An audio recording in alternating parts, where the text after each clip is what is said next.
Now you can write based on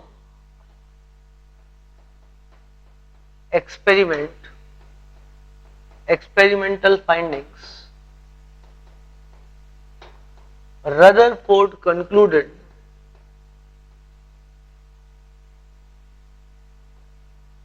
that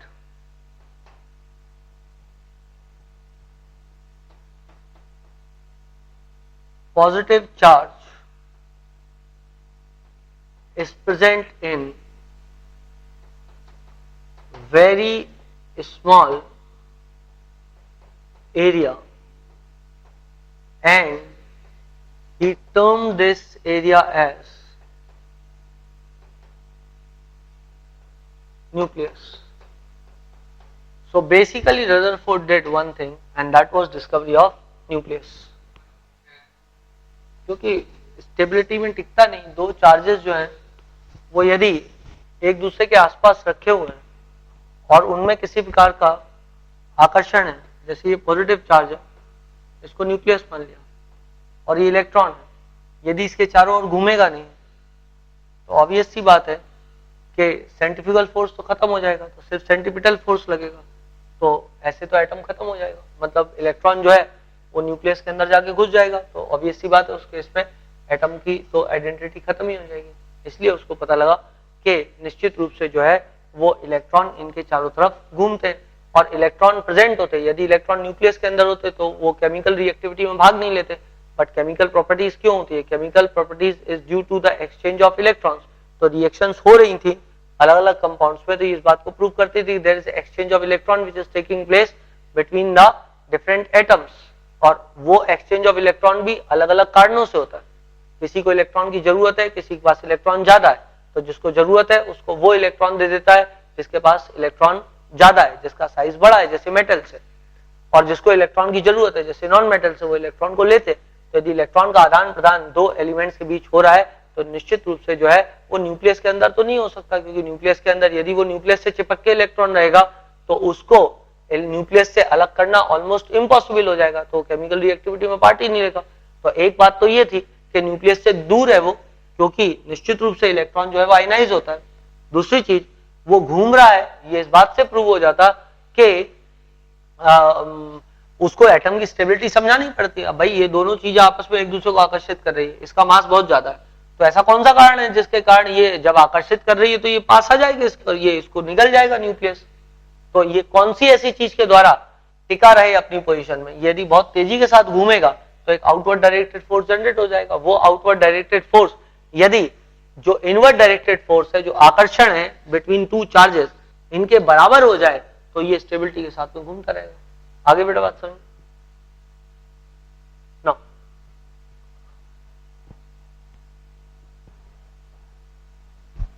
आप लोग लिखें drawback of Rutherford model.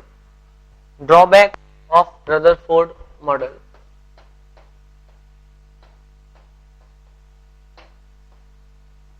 Number 1,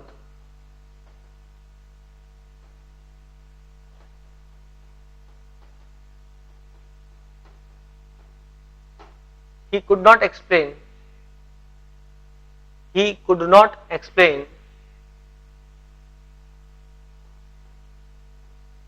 the stability of atom.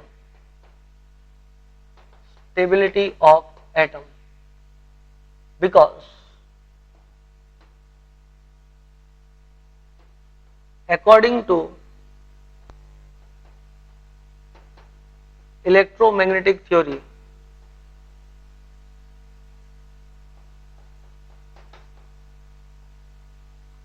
when a charged species revolves around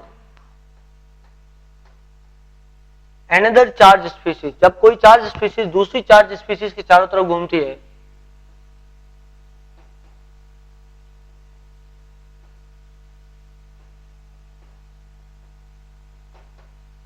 it emits radiations or it emits energy, energy And if that was true,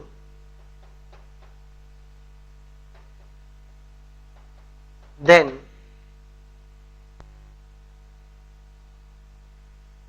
the electron, then when the electron moves around proton,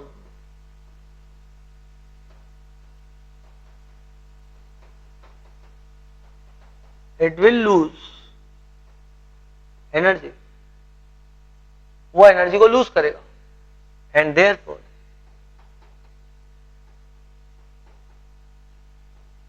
atom will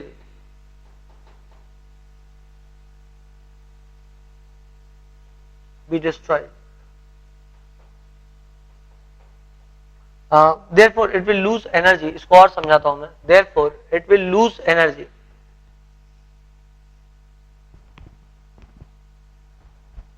It will lose energy. इसके energy lose करने से क्या होगा वो मैं आपको बताता हूं. मैं इसको मिटा देता हूं. जल्दी लिख लें आप इसको तुरंत. समझे क्या होगा यहां पे. जब भी कोई चार्ज स्पीशीज किसी अन्य चार्ज स्पीशीज के चारों तरफ घूमती है तो according to electromagnetic theory it will lose energy, और जितनी वो एनर्जी वो नीचे आता जाएगा, और यदि वो यूं नीचे आता जाएगा धीरे धीरे धीरे धीरे धीरे धीरे थोड़ी ही देर में इलेक्ट्रॉन आकर के न्यूक्लियस में समा जाएगा, and therefore the atom will get destroyed. Therefore the atom will get destroyed. तो ये इलेक्ट्रोमैग्नेटिक थ्योरी की जो फाइंडिंग थी, जो इलेक्ट्रोमैग्नेटिक थ्योरी ने अपनी फाइंडिंग बताई थी कि जब भी कोई चार्ज स्पीशीज किसी दूसरी चार्ज स्पीशीज के चारों तरफ घूमती है तो वो एनर्जी को इमिट करती है, और यदि वो एनर्जी को इमिट करती है तो निश्चित रूप से जो है एटम खत्म हो जाएगा, थोड़ी देर में इलेक्ट्रॉन जाके न्यूक्लियस में धंस जाएगा, तो डेफिनेटली जो है एटम की स्टेबिलिटी नहीं रहेगी. This thing could not be explained by Rutherford. So Rutherford could not explain the stability of a atom. Second thing जो आपको थोड़ी देर में समझ में आएगी जब मैं आपको स्पेक्ट्रम पढ़ाऊंगा. सेकंड चीज, Rutherford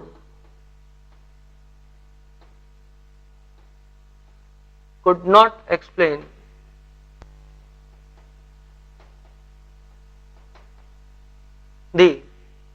Rutherford could not explain the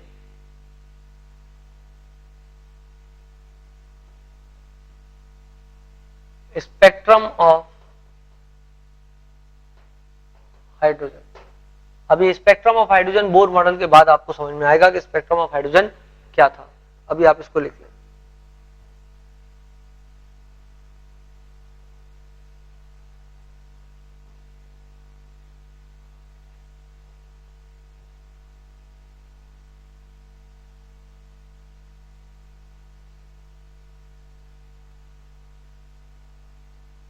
Now, this was drawback of Rutherford model.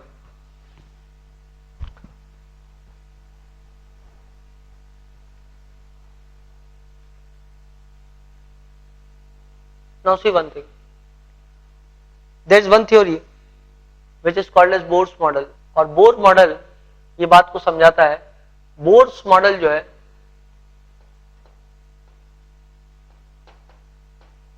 Rutherford model के बाद जो मॉडल आया दैट वाज बोर्स मॉडल. जो बोर का मॉडल था उसने कैसे एटम की स्टेबिलिटी को समझाया. उन्होंने लाइट की कुछ थ्योरीज का इस्तेमाल किया था. लाइट में एक थ्योरी है जिसको बोलते हैं प्लैंक क्वांटम थ्योरी, और प्लैंक क्वांटम थ्योरी का इस्तेमाल करके उन्होंने एक थ्योरी जनरेट की. जो फाइंडिंग थी प्लैंक क्वांटम थ्योरी की, उसी का इस्तेमाल करके बोर ने एक थ्योरी जनरेट की, और उस थ्योरी से उन्होंने ये बताया कि जब भी कोई इलेक्ट्रॉन किसी एटम में निश्चित शेल्स में घूमता है, उस शेल्स का उन्होंने कुछ एंगुलर मोमेंटम बताया था. मैं बोर्ड पे बताऊंगा आपको. जब इन शेल्स में घूमेगा, जिन शेल्स का angular momentum is equals to integral multiple of h/2π, उनमें कभी भी एनर्जी ना तो इमिट होगी और ना एनर्जी एब्जॉर्ब होगी unless and until given by external source. तो ये कैसे बोर ने मॉडल आया, मतलब प्लैंक क्वांटम थ्योरी क्या थी, बोर का मॉडल को किस तरीके से सपोर्ट किया, उसको समझने के लिए मेरे को आपको उसके पहले लाइट की एक दो थ्योरीज के बारे में थोड़ा बहुत बताना पड़ेगा। Before I explain you the Bohr's model, I will explain one or two theories of light. First, electromagnetic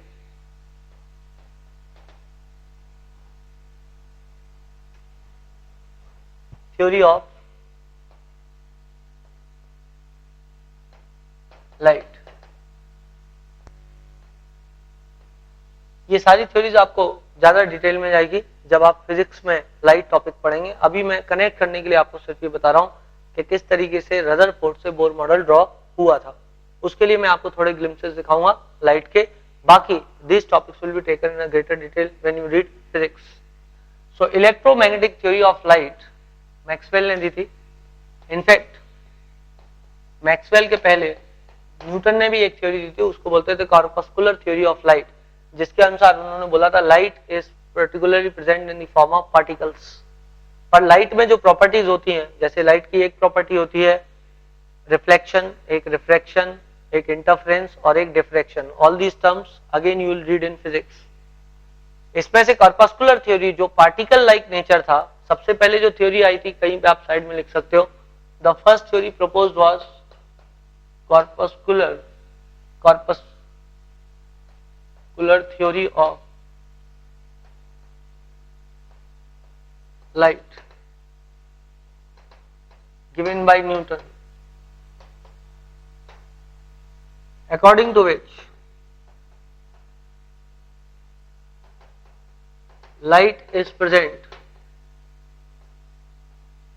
in form of particles.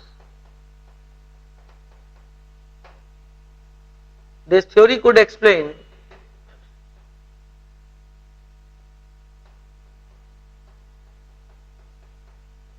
phenomena of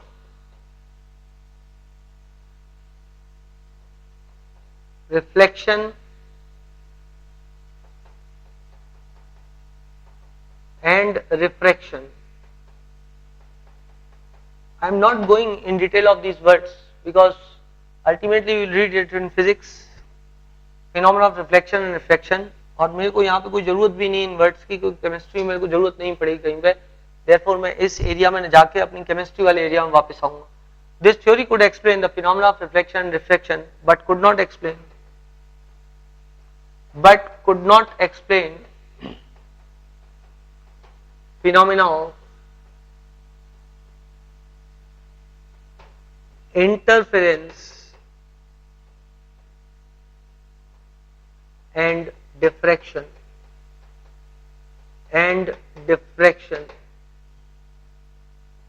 यहां ब्रैकेट में लिख सकते हो, these are shown by waves। Waves में बेटा phenomena of diffraction और interference मिलता है।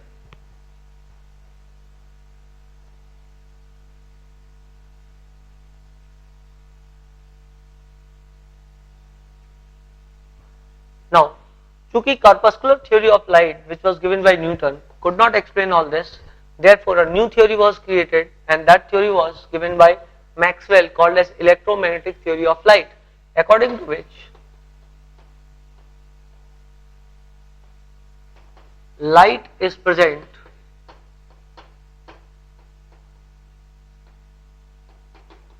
in form of electromagnetic waves. Light is present in form of electromagnetic waves. Light electromagnetic wave के रूप में पाई जाती है। Light is present in form of electromagnetic waves.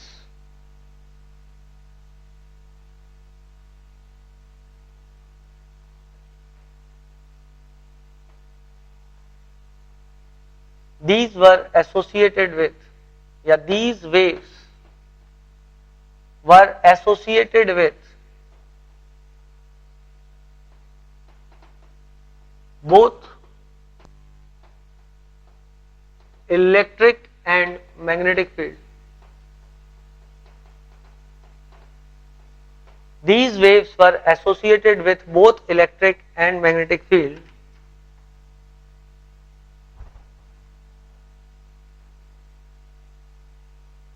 which were perpendicular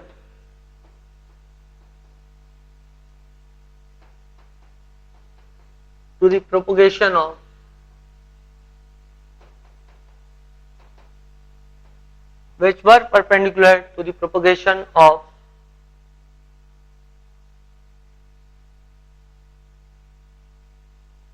direction of which were perpendicular to the direction of propagation of light. मैं इस बात को आपको समझाता हूं कि सेंटेंस का मतलब क्या है। आप इसको तुरंत नोट कर लें जिससे कि मैं आपको ये सेंटेंस समझा पाऊंगा। इस सेंटेंस का मतलब क्या है? इस सेंटेंस का मतलब है कि there was a electric field and there was a magnetic field and the direction of this is wave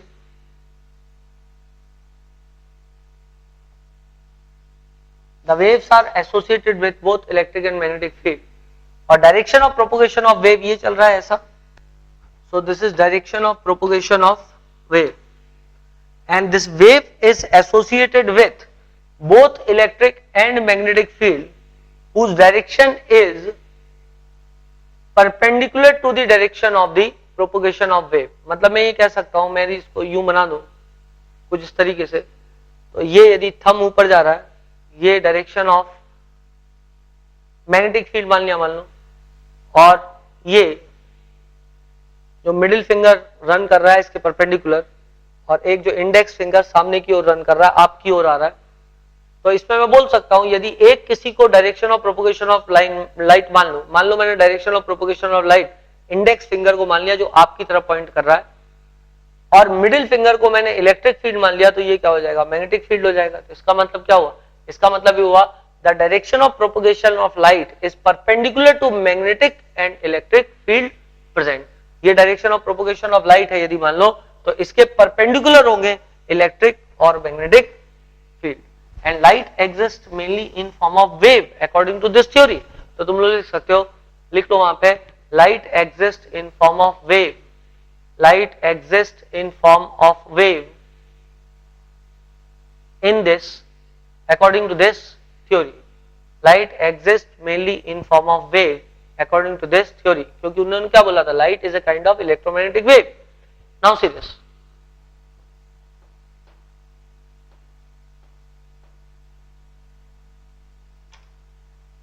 अब इलेक्ट्रोमैग्नेटिक वेव है लाइट, और ये भी बता दिया कि direction of propagation of light is perpendicular to electric and magnetic field which is associated with this wave. इस wave के साथ एसोसिएटेड रहते हैं इलेक्ट्रिक और मैग्नेटिक फील्ड जो कि परपेंडिकुलर होते हैं with the direction of propagation of light.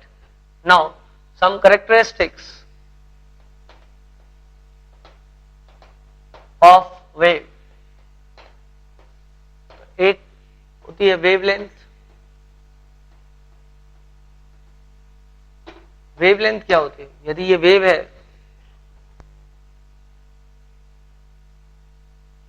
तो जो हाईएस्ट पॉइंट्स होते हैं उनको बोलते हैं क्रेस्ट, और जो लोएस्ट पॉइंट्स होते हैं उनको बोलते हैं trough.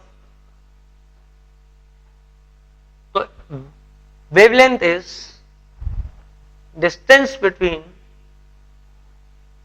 To consecutive crests. It is represented by lambda. Distance between two consecutive crests or two consecutive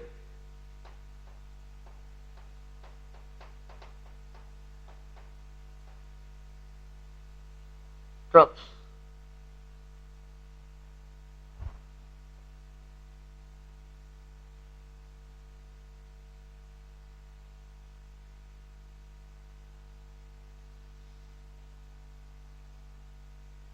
This is wavelength.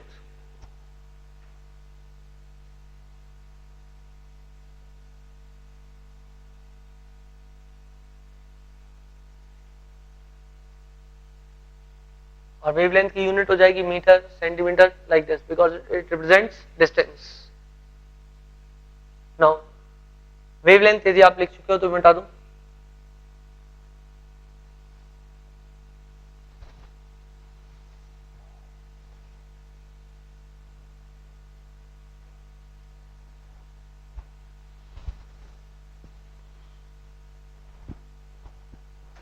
इसके बाद frequency.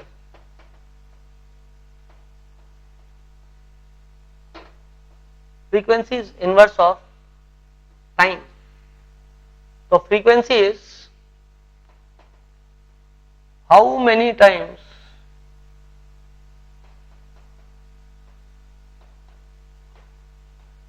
a wave passes through a point in unit time. In unit time.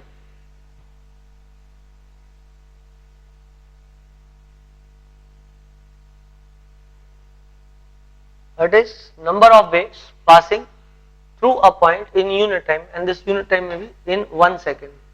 Unit time की जगह तुम 1 second लिखो, in 1 second, in 1 second.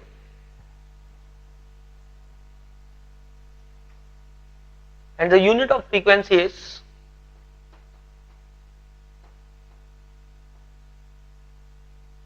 first of all the frequency is represented by nu, and unit of frequency will be, since frequency is inverse of time, therefore the unit will be second minus 1 or hertz also, hertz.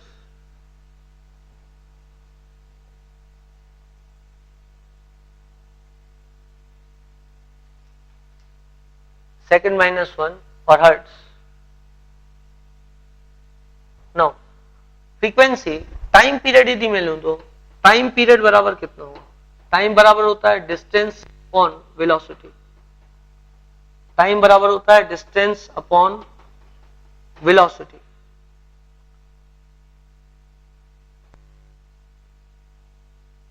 And distance is given by lambda and velocity is given by c.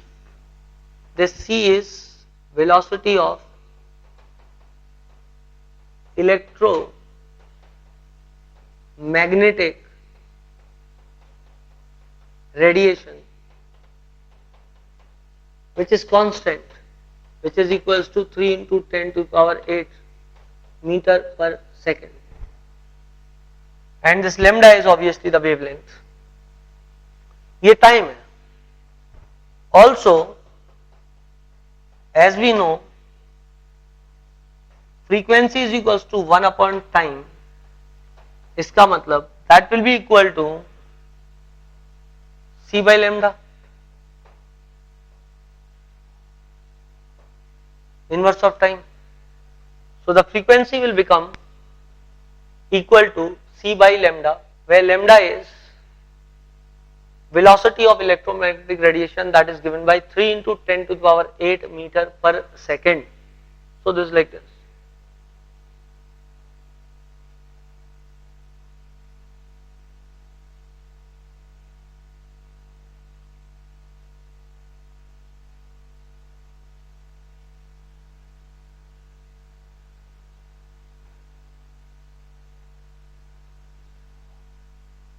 जल्दी लिख लें.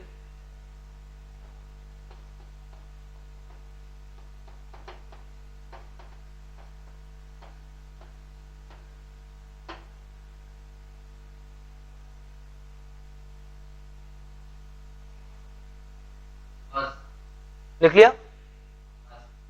हाँ हाँ, अभी अभी रुक जाओ, 2 minute बाकी है अभी, है ना, थोड़ा बस.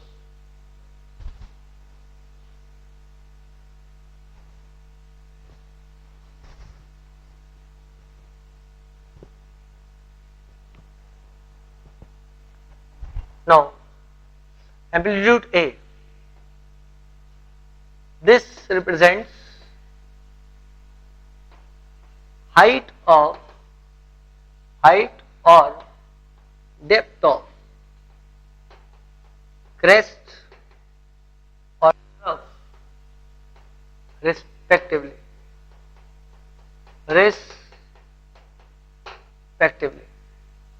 जैसे this was there, so this is amplitude. This is amplitude. Note it down. Amplitude is height of crest or trough. Now we will take on the class in the next class.